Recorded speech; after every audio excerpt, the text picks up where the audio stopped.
Salve a tutti ragazzi, oggi volevo fare l'unboxing del Google Home Max, dato che ho visto che non esiste neanche un video in italiano dell'apertura di questo gioiello di Google. Proverò a farne uno io. Questo l'ho comprato nel Black Friday sul Google Store tedesco, dove stava a 199 euro, quindi un ottimo prezzo. L'ho fatto inviare da un amico in Germania che poi ha cortesemente provveduto a reinviare a me qui in Italia al modico costo di una ventina di euro, quindi diciamo che 220 euro mi è costato acquistarlo. Naturalmente funzionerà anche in italiano perché Assistant è pienamente supportato anche in lingua italiana. Procediamo all'unboxing. Lo scatolone è pesantissimo.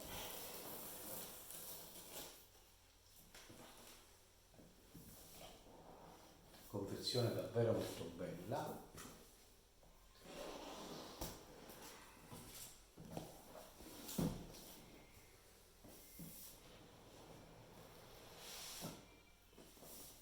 Eccolo qui. Come potete vedere è bello grosso. Questo è il Google Home Max con il suo pad magnetico che serve per tenerlo fermo sulle varie aree dove possiamo appoggiarlo sia in orizzontale che in verticale. Cos'altro contiene la confezione?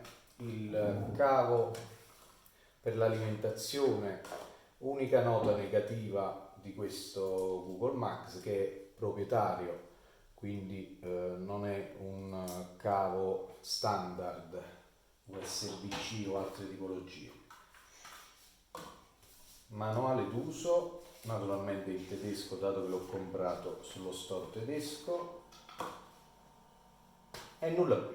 Questo è il Max. Per quanto riguarda la configurazione e il funzionamento è totalmente uguale al Google Home classico e al Google Home Mini, che ormai sono praticamente nelle case di tutti gli italiani, credo.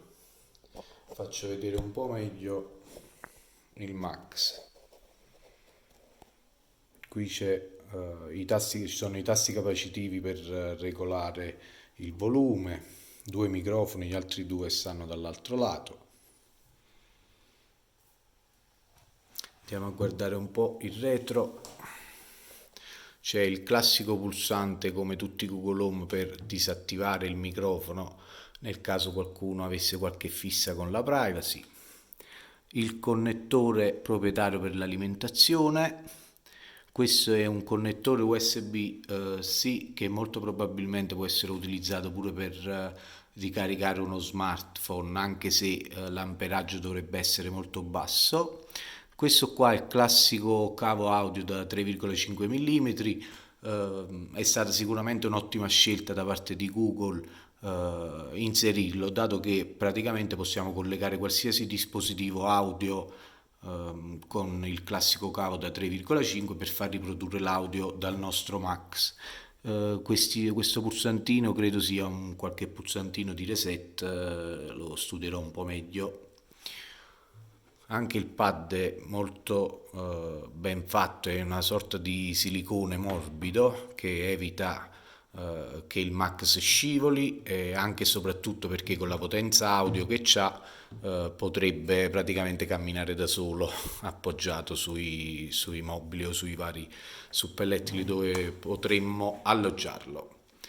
È davvero un mostro, io era un po' che lo tenevo d'occhio, purtroppo non è venduto in Italia né ufficialmente e quasi da nessun rivenditore. Si può trovare forse qualcosa online ogni tanto intorno ai 260-280 euro o su eBay o su qualche altro sito, ma personalmente ho preferito aspettare l'occasione giusta e comprarla sul Google Store in modo da avere sempre l'ottima politica di garanzia di Google, insomma è quello che è. Ringrazio tutti e vi saluto.